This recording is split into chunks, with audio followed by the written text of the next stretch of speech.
National institute of technology, Visvesvaraya national institute of technology professor. ఆ train 10 గంటలు లేటుగా నడుస్తుంది. వారు ఎప్పుడు వస్తే అప్పుడు ఆ సెషన్ మొదలు పెడతాం. దానికంటే ముందు ఇవాళ సాయంత్రం జరగవలసిన సెషన్ మనం మొదలు పెట్టాలా. ఈ సెషన్ ఏమిటి అంటే, ఇది ఒక కీలకమైన అంశం. ముఖ్యంగా కాస్త సీరియస్గా ఈ విషయాల గురించి ఆలోచించే వాళ్ళు తెలుసుకోవాల్సిన విషయం. సమకాలీన సమాజం, పూలే అంబేద్కర్ భావజాలం చాలా పెద్ద విషయం. మాట్లాడితే ఒక రోజంతా మాట్లాడచ్చు, కానీ మన సమయాన్ని బట్టి అడ్జస్ట్ చేసుకుంటాం. దీన్ని మంచిర్యాల సింగరేణి కాలరీస్ నుంచి వచ్చిన డాక్టర్ ఎన్నయ్య నిర్వహిస్తారు. చాలామందికి ఈ స్థలం అంటే హిందూ భావజాలం ప్రకారం స్థల పురాణం అంటారు. స్థల పురాణాలు అవేం కాదు, కానీ చరిత్రలో ఈ స్థలానికి కొంత ప్రాముఖ్యత ఉంది. ఈ ప్రాముఖ్యతని తెలియజేయడానికి CRR college history head of the department doctor Emmanuel, university నుంచి ప్రొఫెసర్ పెదరాజు, తెలంగాణ నుంచి డాక్టర్ అన్నయ్య, వీళ్ళందరూ వచ్చారు. ఇది జరగవలసిన సెషన్. ఈ సెషన్కు ముందు పలు రూపాల్లో పలు భిన్న వాక్స్ ఆఫ్ లైఫ్కి చెందిన ప్రజలకు చేరాలి అంటే రకరకాల ప్రయత్నాలు జరగాలి. ఏ ఒక్కళ్ళో రాసి మిగిలినందరూ చదవటం కాదు. ఈ క్రమంలో పలువురు పలు ప్రయత్నాలు చేస్తున్నారు. ఇటువంటి ప్రయత్నాల్లో ఒక ప్రయత్నం ఏమిటంటే, మీలో ఎప్పుడైనా చాలా మందికి శ్యామన్న తెలుసు, జంగారెడ్డిగూడెంలో ఉంటారు. వారు టీచర్గా పనిచేస్తుంటారు, ఎంఏబిఎడ్ టీచర్. బుద్ధం శరణం గచ్చామి, ధమ్మం శరణం గచ్చామి, సంఘం శరణం గచ్చామి. జై భీమ్. మన కార్యక్రమాన్ని, సెషన్ని జై భీమ్తోనే మనం ప్రారంభించుకుందాం.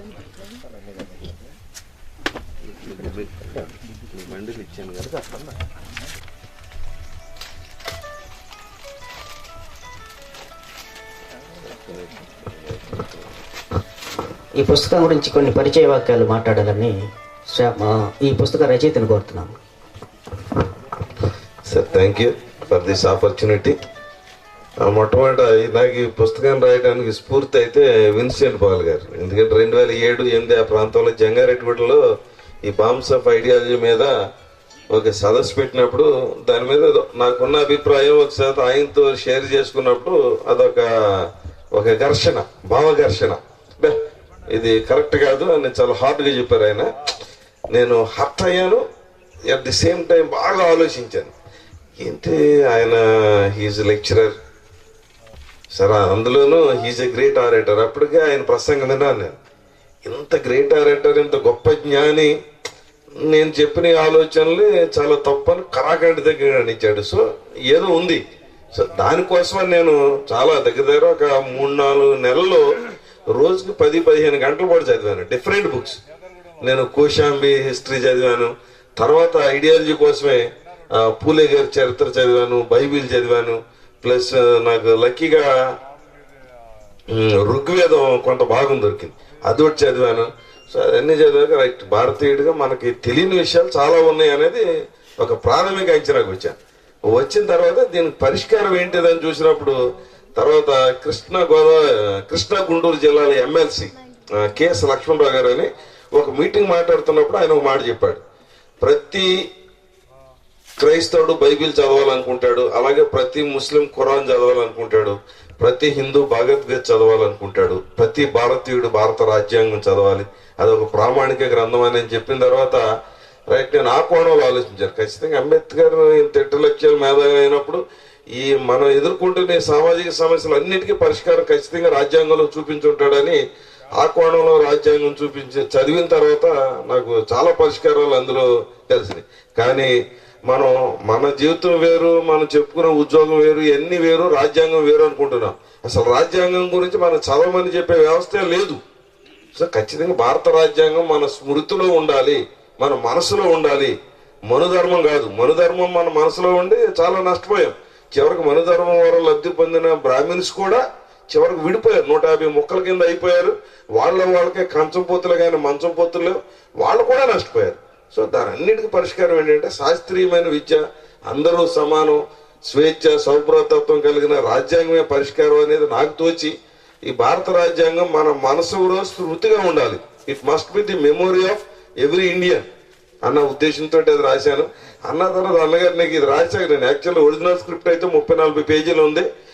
ఇది రాశాక అన్న చెప్పినట్టుగా మీకు సివిల్ వార్ అనేది నాకు అది రాసినప్పుడు కూడా అనిపించింది నాకు, అబ్బో దాని కారకుడు నేను అవ్వకూడదని దాన్ని బాగా మినిమైజ్ చేశా.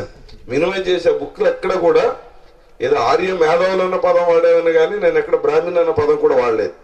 సో అన్ని జాగ్రత్తలు తీసుకున్నా కూడా చివరికి అన్నయ్య ఇప్పుడు ఆ పదం అనేటప్పుడు దీనికి నేను ఏదో పరిష్కారం కూడా చూసుకున్నాను అని అనిపించింది నాకు. అప్పుడే ఆలోచన వచ్చి చివరి బుక్లో చివరి పేజీలో నేను ఒక్క మాట కూడా రాశాను, ప్రేమ క్షమాపణ త్యాగం అని.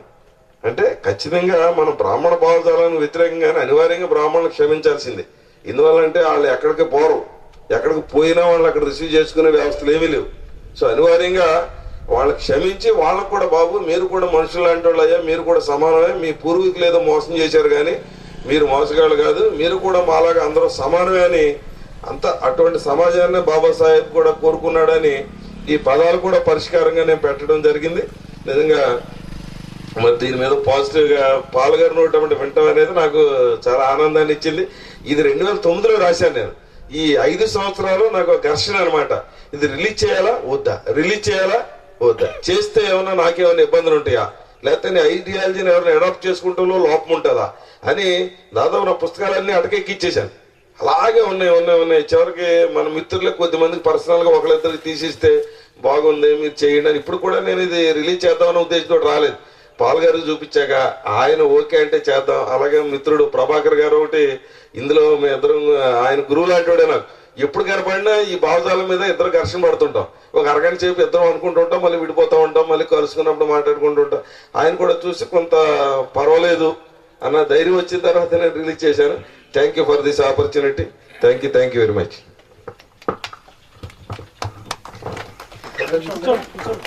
రాజ్యాంగాన్ని అందరు చదవడమే కాదు స్మృతిలో పెట్టుకోవాలన్న ఒక మంచి ఆలోచనని మనకిచ్చారు.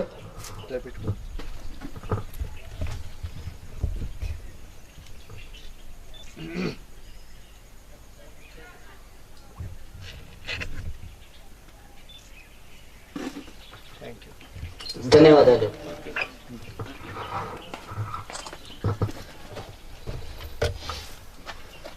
పూలే అంబేద్కర్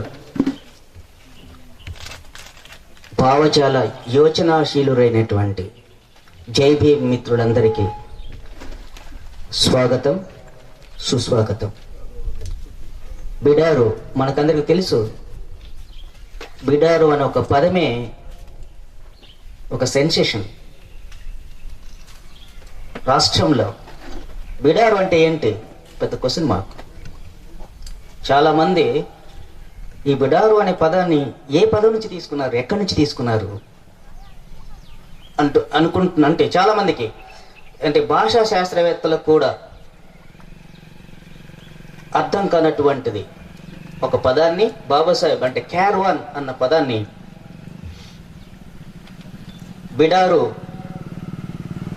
అనే పదం తీసుకొని దీన్ని మూల నివాసి బహుజన సమాజానికి ఒక తాత్విక భూమిక, ఒక ఫిలసాఫికల్ బేస్గా భావజాల పూలే అంబేద్కర్ భావజాల ప్రచారం కోసము ఒక పత్రిక అవసరమని గుర్తించి పూలే అంబేద్కర్ ఉద్యమాల్లో పనిచేసినటువంటి కొందరు మిత్రులు అందరూ మనమందరమే కలిసి స్థాపించుకొని ఈ ఉడారు ఉద్యమాన్ని ముందుకు తీసుకుపోతున్న క్రమంలో చారిత్రాత్మకమైనటువంటి ఒక ప్రదేశంలో జీలకర్రగూడెం గుంటుపల్లి బౌద్ధ చారిత్రాత్మకమైన ప్రదేశంలో ద్వితీయ సదస్సుకు మీరందరూ వచ్చినందుకు అందరికీ మా జయభీములు. ఇప్పుడు మన ప్రస్తుత సెషన్కు కనుక వస్తే పూలే అంబేద్కర్ ఉద్యమాలు కాలంలో మనం ఉన్నాం. మన పూర్వతరము లేదా మన తాతలు తండ్రులు అంబేద్కర్ పూలే రాకముందు మొత్తం సమాజమంతా మూలనివాసి సమాజమంతా గాఢాంధకారములో ఉన్నటువంటి దిక్కులేని స్థితిలో ఉన్నటువంటి కాలముల నుంచి బానిసలుగా బ్రతుకుతున్నట్టు, బానిసల కంటే హీనంగా బ్రతుకుతున్నటువంటి మూల నివాసి సమాజాన్ని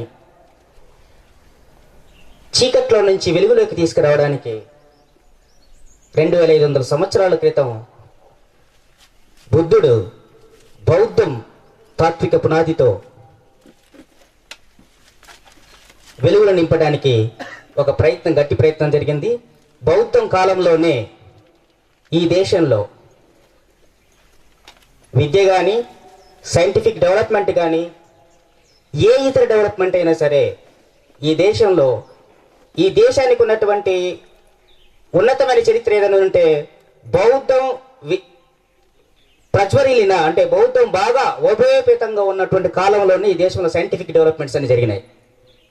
ఎప్పుడైతే బౌద్ధం ఈ దేశంలో స్వదేశీయుల చేతని కుట్రజ మూల నివాస ఆర్యబ్రాహ్మణ వాళ్ళ కుట్రతో ఈ దేశాన్ని బౌద్ధం ఎప్పుడైతే అంతరించిపోయిందో, మనువాద వైదిక మతము లేదా బ్రాహ్మణ మతము ఎప్పుడైతే వేళ్ళనుకొని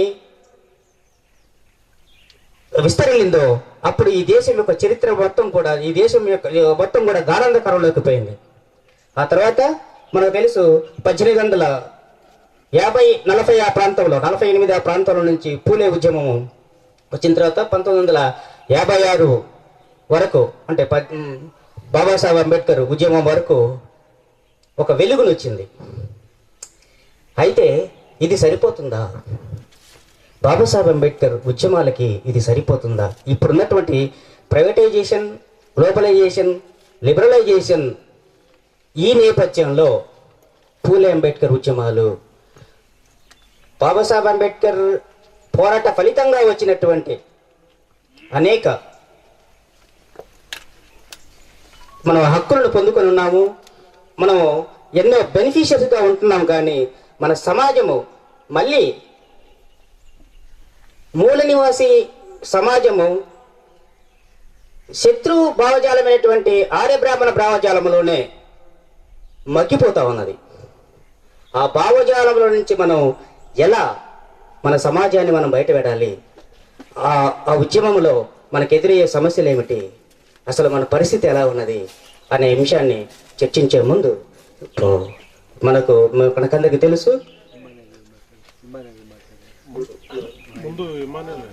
ఇమ్మానుయేల్ గారిని మాట్లాడవలసిందిగా కోరుతా ఉన్నా.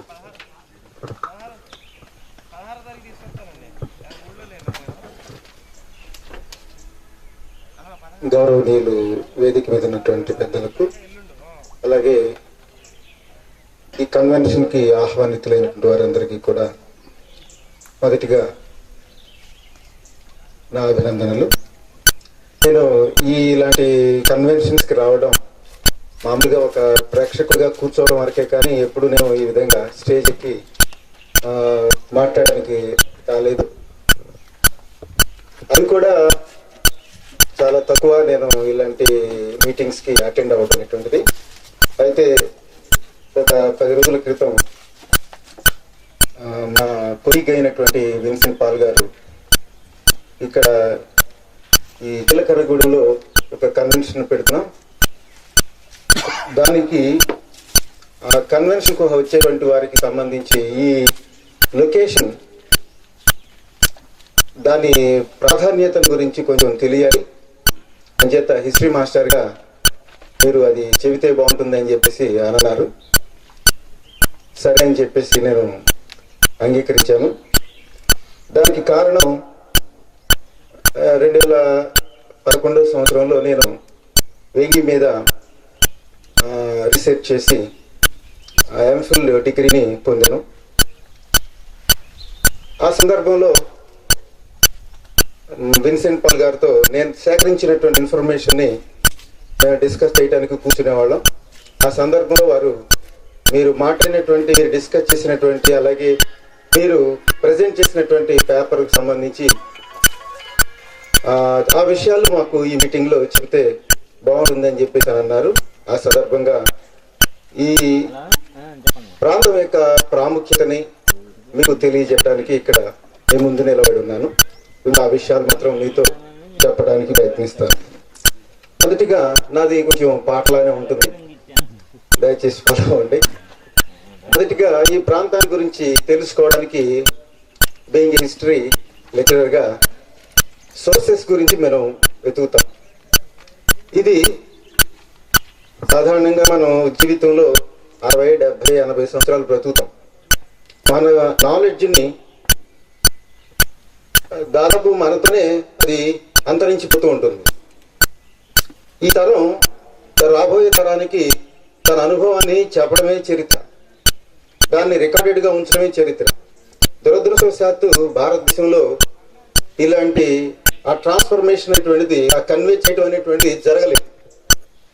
అంచేత బ్రిటిష్ వాళ్ళు వచ్చేంత వరకు మనం ఏమిటో, ఈ దేశం ఏమిటో ఈ దేశ ప్రజలకు కూడా తెలియదు. అంచేత ఎవరికి తెలియనటువంటి విషయాన్ని ఉన్నటువంటి ఒక్కసారిగా ఈ రోజు తెర మీదకి వచ్చేసి ఇది ఫలానా, ఇది ఫలానా, అది ఫలానా అని చెప్పేయడం అంటే అది నాట్ బిలీవబుల్. ఎవడు నమ్ముతాడు? ఎలా నమ్ముతాం మేము? అంచేత చరిత్ర ఎప్పుడు కూడాను మీరిచ్చే స్టేట్మెంట్కి ఆధారం ఏమిటి, ఆ ఆధారం కూడాను షుడ్ బి, అది చాలా ఎస్టాబ్లిష్డ్గా ఉండాలి. అంతేగాని అందుకనే చరిత్రను ఒక్కొక్కసారి ఏమంటారంటే హిస్టరీ ఈజ్ ఏ సైన్స్ అంటారు. చరిత్ర ఒక శాస్త్రబద్ధంగా దాన్ని పరిశోధన చేసి పరీక్షలకు నిలబెట్టి ఆ తర్వాత